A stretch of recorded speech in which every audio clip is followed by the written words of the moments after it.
I was going through my old clothes and found one that had Polartec written on a tag inside. Polartec fabrics are recognized for their versatile thermal qualities. I decided to carry out some research on it only to find out that Polartec was owned by Malden Mills. They were growing tremendously in the 1980s and 1990s but fell victim to an unfortunate incident.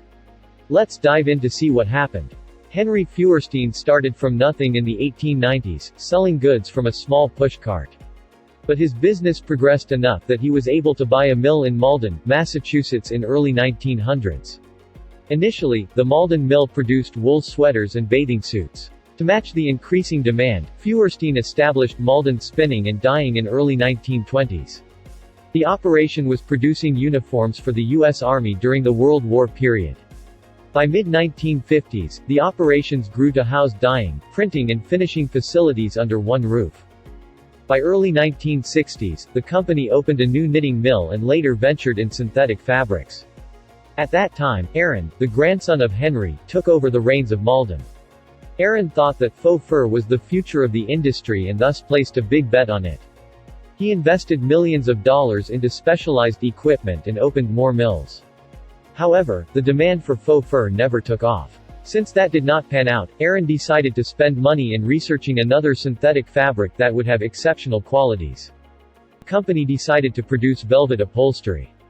But the company was forced into bankruptcy in early 1980s. But Aaron did not give up. Malden soon perfected the polar fleece, which revolutionized the industry. The fabric had all the exceptional qualities that Aaron was looking for.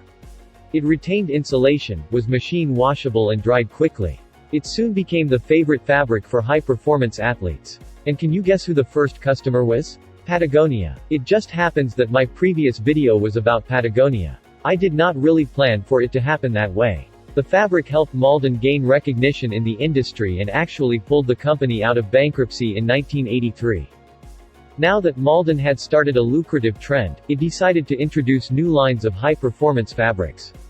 Just like Patagonia had imitators, Malden also fell prey to them but managed to stay ahead with constant product innovation. The whole business generated around $200 million by the end of the 1980s. And just like Patagonia was leading corporate responsibility in the industry, Malden was also committed to the environment. The company built a water treatment plant near its mills to reduce waste and chemical byproducts. Malden finally trademarked Polar Fleece as Polartec Climate Control Fabrics in 1991. Due to the quality of the product, the company was getting orders from reputable firms like LL Bean and Ralph Lauren. The company went on to develop jacquard velvets that were used on home furnishings and sold throughout the world. Then in 1992, Malden got to sponsor the Winter Olympics, equipping U.S. athletes with its Polartec fabric. To stay ahead of the curve, the company began using recycled fibers to manufacture its clothing fabrics. Their recycling program was even recognized by the ATMI for environmental excellence in the textile industry. The firm decided to embark on a growth plan. A new CEO was appointed, operations were streamlined, more marketing dollars were allocated to Polartec and funds were earmarked to build a new manufacturing plant in Germany. All of these were part of the plan to reach $1 billion by the turn of the millennium. Everything was working in favor of Malden. What could go wrong? First, the fleece products of a competitor, Coville, were prone to catch fire. This warning was televised by the Consumer Product Safety Commission. Consumers started returning their Polartec products, although the warning had nothing to do with Polartec, whose products passed the inflammability tests conducted by the government.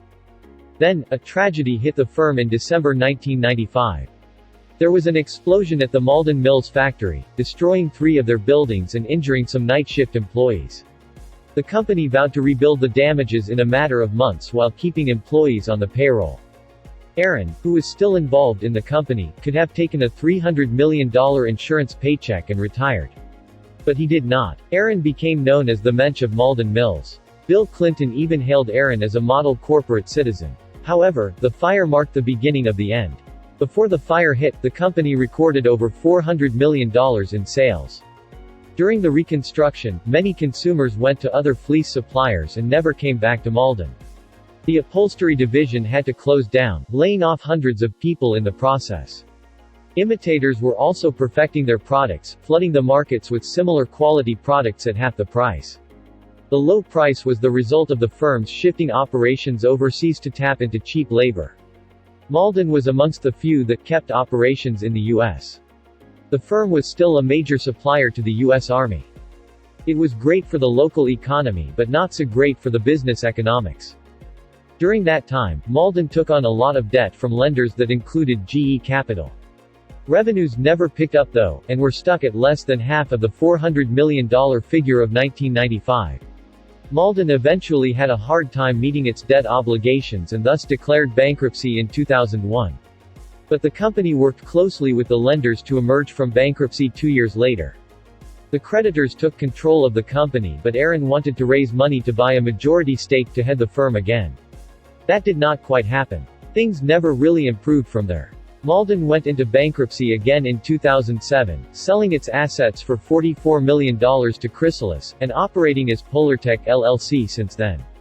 Polartec changed hands again in 2019, ending up with Milliken & Company. Did you know that major brands use the Polartec fabric? Do you own any Polartec clothing? What do you think it could have done better to survive? As always, let us know what you think.